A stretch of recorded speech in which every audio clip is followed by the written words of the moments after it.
How's it going, everybody? This video was filmed exclusively live on odds.com. The Diehard MMA podcast can be seen. The full replay. We talk about UFC Vegas 16 from top to bottom with my special guest, Dan Levi, over on odds.com. Click the link below to check it out.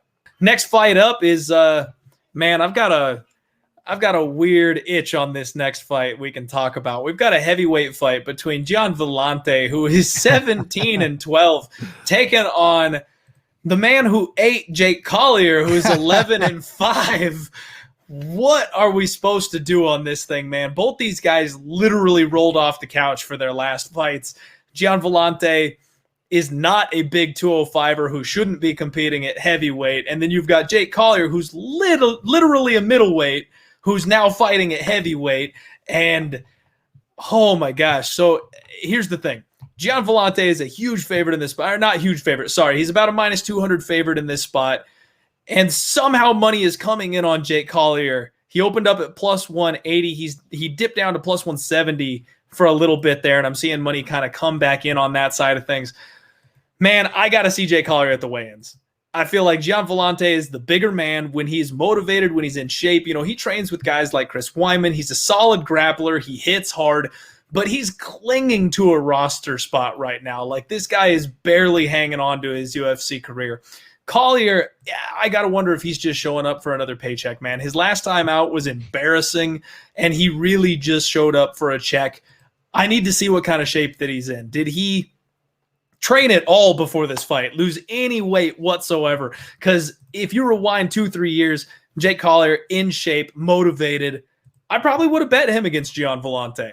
But this new version of Collier, if he's not motivated at all, this is an easy spot for Gian Villante to roll over a smaller man. Talk to me, man. Just got two questions for you. What time is the baby due, and who is the father? You know what I mean? Because both these guys are pregnant, and it's one of those things where, for comedic reasons, it's a funny matchup. But Sean and Mick, I love you guys, but they kind of pissed me off with this matchup. You know why? Because it's like, when you look at guys like Jake Collier and Gian Villante, I want to go max bet fade both of them. I mean, when I saw Jake Collier show up, you know, in his third trimester at the weigh-ins last time, I immediately ran to the window and bet Aspinall, laid the chalk, no problem. When I saw Gian Villante, you know, getting ready to cut that umbilical cord at the weigh-ins for his last fight, I went and I ran to the window and laid the juice on Maurice Green. Now, yeah, he made me sweat a little bit, but I mean, the reality is he was up. Maurice Green was up 2-0 going into the third, and he finished him in the third. So don't even try me on this. Oh, Gian Villante almost won that fight. Gian Villante didn't almost win shit, guys. But as far as this fight's concerned, this is a complete pass. The only reason Gian Villante is favored, he's had some better wins than Collier in his career. I mean, he knocked out Corey Anderson, beat Ed Herman, so he's beat some guys. That's the only reason he's favored here. And I guess he looked better his last fight than Jake Collier did, even though they both looked horrendous. So, yeah, I'll take Villante, but not with my money. I feel you. I've got a little bit of an inside track on Gian Villante. I'm not going to lie. So that's honestly the side that I am tempted on here.